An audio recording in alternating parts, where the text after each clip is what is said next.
പലപ്പോഴും വിചാരം നമ്മുടെ ഡേ സ്റ്റാർട്ട് ചെയ്യുന്നത് രാവിലെ എഴുന്നേറ്റതിന് ശേഷമാണ് പൊതുവെ കൂടുതൽ ആൾക്കാരുടെയും വിചാരം. ശരിക്കും പറഞ്ഞാൽ നമ്മുടെ ഡേ സ്റ്റാർട്ട് ചെയ്യുന്ന തലേദിവസം വൈകുന്നേരമാണ്.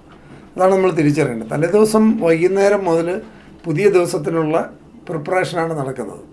അതായത് നമ്മുടെ ബോഡി ഏറ്റവും കൂടുതൽ നമുക്ക് ബോഡിക്ക് റെസ്റ്റ്, ഏറ്റവും കൂടുതൽ ബോഡിക്ക് റിപ്പയറിങ് ടൈം കിട്ടുന്നത് രാത്രിയിലാണ്. രാത്രിയിൽ എന്ന് പറഞ്ഞാൽ പല ആൾക്കാർക്കും കിട്ടാറില്ല. കാരണം 12 മണിക്ക് ഹെവി ഫുഡ് കഴിച്ചിട്ട് കിടക്കുന്നവരെ സംബന്ധിച്ച് ബോഡിയിൽ നിന്ന് റെസ്റ്റ് എടുക്കുന്നില്ല. ഇവിടെ നമ്മൾ ശ്രദ്ധിച്ച് നോക്കും, ഒരു ഹോട്ടലിൽ ഇവിടുത്തെ ഏറ്റവും പ്രധാനപ്പെട്ട ബില്ല് എന്ന് പറഞ്ഞാൽ ഡിന്നർ ബില്ലാണ്. ഇത് തന്നെയാണ് ഇവിടെ ഏറ്റവും കൂടുതൽ ആശുപത്രി വളരുന്നതിൻ്റെ കാരണം. അവരുടെ ആശുപത്രിയും ഹോട്ടലും ഒരേ ആൾക്കാർക്ക് നടത്താൻ പറ്റുന്നൊരു സാധനമാണ്.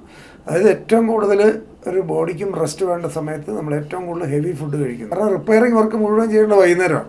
അതിന് പരമാവധി ലോഡ് കുറച്ച് കൊടുക്കേണ്ട സമയത്ത് ഏറ്റവും കൂടുതൽ ലോഡ് ആൾക്കാർ കൊടുക്കുന്ന തലേദിവസം വൈകുന്നേരമാണ്. അപ്പോൾ ലോഡ് കുറച്ച് കൊടുക്കുക. നമ്മൾ ലൈഫിൽ അല്ലെങ്കിൽ ബിസിനസ്സിലൊക്കെ സക്സസ്ഫുൾ ആണെങ്കിൽ നമ്മൾ പ്രിപ്പറേഷൻ വളരെ പ്രധാനപ്പെട്ടതാണ്. പല ആൾക്കാരും ഇപ്പോൾ തലേദിവസമാണ് ഒരു ഡേ സ്റ്റാർട്ട് ചെയ്യുന്നത്. ഞാൻ പറഞ്ഞു, തലേദിവസം രാത്രിയിൽ നമ്മൾ എന്ത് കാണുന്നു. പല ആൾക്കാരും നമ്മൾ ശ്രദ്ധിച്ച് നോക്കും, TV ചാനലുകളിലൊക്കെ ഈ ഹൊറർ സീരിയലും സിനിമയൊക്കെ വരുന്ന രാത്രിയിലാണ്. നമ്മുടെ തലച്ചോറ് ഒരിക്കലും റെസ്റ്റ് എടുക്കത്തില്ല. നമ്മൾ കൊടുത്തിരിക്കുന്ന ഇൻപുട്ടിനെ ബേസ് ചെയ്ത് പുള്ളി പണിയെടുത്ത് തുടങ്ങും. അപ്പോൾ അതായത് രാത്രി സമയത്ത് നെഗറ്റീവായിട്ടുള്ള വീഡിയോസോ നെഗറ്റീവായിട്ടുള്ള വാർത്തകളോ കേട്ടിട്ട് കിടക്കാതിരിക്കുക. അങ്ങനത്തെ സാധനങ്ങൾ രാത്രി കണ്ടിട്ട് കിടക്കരുത്. നമ്മുടെ ബ്രെയിൻ ചുമ്മാ ഇരിക്കത്തില്ല ഒരിക്കലും.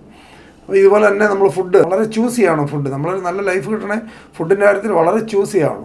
എന്ത് നല്ലത് എന്ത് ചീത്തയും തിരിച്ചറിയണം. എപ്പോൾ കഴിക്കണം എപ്പോൾ കഴിക്കരുതെന്ന് അറിയണം. ഇതെല്ലാം കഴിച്ച് നമ്മൾ സക്സസ്സിലേക്കുള്ളൊരു പ്രിപ്പറേഷൻ നമ്മൾ നടത്തണം. അല്ലാതെ ചുമ്മാ ഓട്ടോമാറ്റിക്കായിട്ട് സംഭവിക്കുമെന്ന് വിചാരിക്കരുത്. അപ്പോൾ നമ്മൾ എപ്പോഴും ഓർത്തിരിക്കുക, നമ്മൾ ഡേ സ്റ്റാർട്ട് ചെയ്യുന്ന തലേദിവസമാണ്. അവിടെ മുതൽ അടുത്ത ദിവസത്തേക്കുള്ള പ്രിപ്പറേഷൻ ഉണ്ട്. രാവിലെയുള്ള സമയം നമ്മൾ ഈ 90 മിനിറ്റ് വളരെ പ്രധാനപ്പെട്ടാണ്. രാവിലെ നമ്മുടെ ഓർഗൻസ് എല്ലാം നമ്മൾ ഫ്രഷ് ആയിരിക്കും. രാവിലെയുള്ള 90 മിനിറ്റ് 90 ദിവസം ഒറ്റ ഫോക്കസിലേക്ക് വന്നു കഴിഞ്ഞാൽ നമ്മുടെ മൈൻഡ് അതിനകത്തേക്ക് സെറ്റായി കിട്ടും. അതുകൊണ്ടാണ് ഈ 90-91 എന്ന് പറഞ്ഞ ഒരു പ്രിൻസിപ്പിൾ. രാവിലെയുള്ള 90 മിനിറ്റ് 90 ദിവസം ഒറ്റ പ്രൊജക്റ്റിലേക്ക് നമ്മൾ ഫോക്കസ്ഡ് ആണെന്നുണ്ടെങ്കിൽ ആ പ്രൊജക്റ്റിലേക്ക് നമ്മൾ ഫിക്സ് ആയി കിട്ടും. ഇതൊക്കെ നമ്മുടെ സക്സസ്സിനുള്ള ഏറ്റവും ഇമ്പോർട്ടൻ്റ് ആയിട്ടുള്ള കാര്യങ്ങളാണ്. രാവിലെ വളരെ ഫ്രഷാണ്. രാവിലെ നമ്മുടെ ബ്രെയിൻ സ്പോഞ്ചിയാണ്, ഇത് നേരെ അബ്സോർബ് ചെയ്യും. പറയുന്ന കാര്യങ്ങൾ വളരെ പെട്ടെന്ന് ചെയ്യും. പല കുട്ടികളും ചെയ്യാറുള്ള ഒരു മിസ്റ്റേക്കാണ്, പഠിത്തത്തിന് ശേഷം നേരെ എഴുന്നേറ്റ് അന്നേരം ഫോണിലേക്ക് തോണ്ടുകയാണ് ചെയ്യുന്നത്. നമ്മുടെ ബ്രെയിൻ അത് ക്യാപ്ചർ ചെയ്ത് അതൊന്ന് സേവ് ചെയ്യാനുള്ളൊരു മിനിമം സമയം കിട്ടും. പെട്ടെന്ന് സ്കിപ്പ് ചെയ്ത് പോയി നേരെ റീലിലേക്കൊന്നും മാറാതിരിക്കുക. കാരണം നമ്മൾ പല ആൾക്കാരും നമ്മൾ ഈ ബ്രെയിനിനെ ഒന്നും വേണ്ട രീതിയിൽ കൈകാര്യം ചെയ്യാൻ, അത് മാനേജ് ചെയ്യാൻ അറിയാൻ മേലാത്തതുകൊണ്ടാണ് നമ്മൾ സക്സസ് പലപ്പോഴും നഷ്ടപ്പെടുന്നത്. മാത്രമല്ല നമുക്ക് പലപ്പോഴും വേറൊരു വിഭാഗം ആൾക്കാരുണ്ട്. നമ്മൾ വിചാരിക്കുന്ന വലിയ വലിയ കാര്യങ്ങളാണ് നമ്മളെ സക്സസ്സിൽ നിന്ന് അകത്തി നിർത്തുന്നതാണ്. വേറൊരു വിഭാഗം ആൾക്കാരുണ്ട്, അവരെപ്പോഴും കംപ്ലൈനിങ് ആണ്. എപ്പോഴും കംപ്ലൈനിങ്. ഇപ്പം മഴ പെയ്താൽ അവർക്ക് കംപ്ലൈൻറ്റ് പറയുന്നത് തന്നെ മുടിഞ്ഞ മഴ, വെയിൽ തെളിഞ്ഞു, ഒടുക്കത്തെ വെയിൽ. അപ്പോൾ എന്ത് സാഹചര്യത്തിലും ബ്ലോക്ക് വന്നു, അതിനും പ്രശ്നം, ഇതിനും പ്രശ്നം, ഓഫീസിൽ പ്രശ്നം, വീട്ടിൽ പ്രശ്നം, ആ പ്രശ്നം, ഈ പ്രശ്നം. ബ്രെയിൻ അങ്ങനെ ആയി പോയതാണ്.